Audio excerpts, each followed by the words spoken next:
है ये होकर कि बियाह बंद कराया आल्हा हो गया। आल्हा क्या होता है? जब सुनने लोग तो लोग के समझ में आया कि आल्हा एक ऐसी विधा है वीर रस की।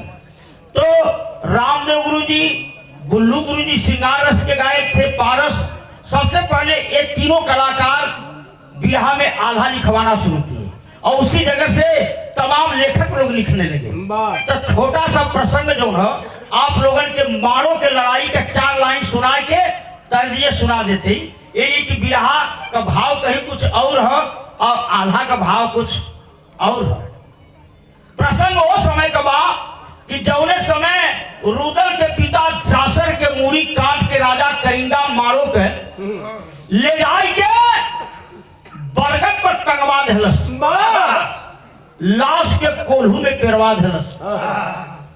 12 वर्ष के बाद जब वीर रुदल का फिर वापस आया, यही बनारस पियरी के रहे वाला देभा तिवारी दोनों जनी जोगी बन के जब मारो पर चढ़ाई के लिए जब 52 बीघा के अंगना में पहुंचल जोगी बन के, तो जौने बरगद पर जासर के खोपड़ी टंगल रहल।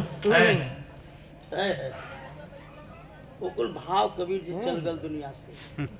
अब उकुल बतियावे में वो सब चीज जो है बाबू, जब जासर का मूड़ी टंगल है बरगद पर और रुदल देभा तिवारी जोगी बन के जब मारो के अंगना में पहुंचले हैं, तब खोपड़िया भगवान से प्रार्थना करस कि हे भगवान तनी से कंठ दे देता कि हे जोगिये से बात कही।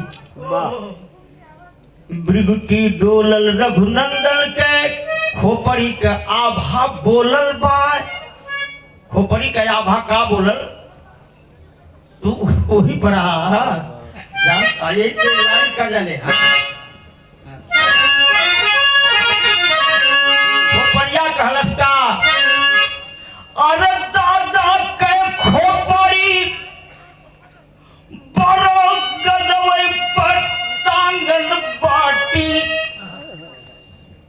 लसियात पड़लिए झोंकू रखाए।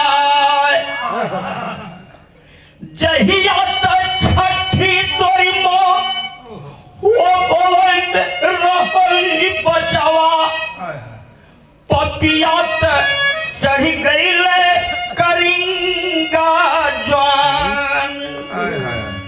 अरे धोखावा से मुड़िया मोर मोहबा ने काटी लिहले लसिया के बरगद पर दिले टंगवा।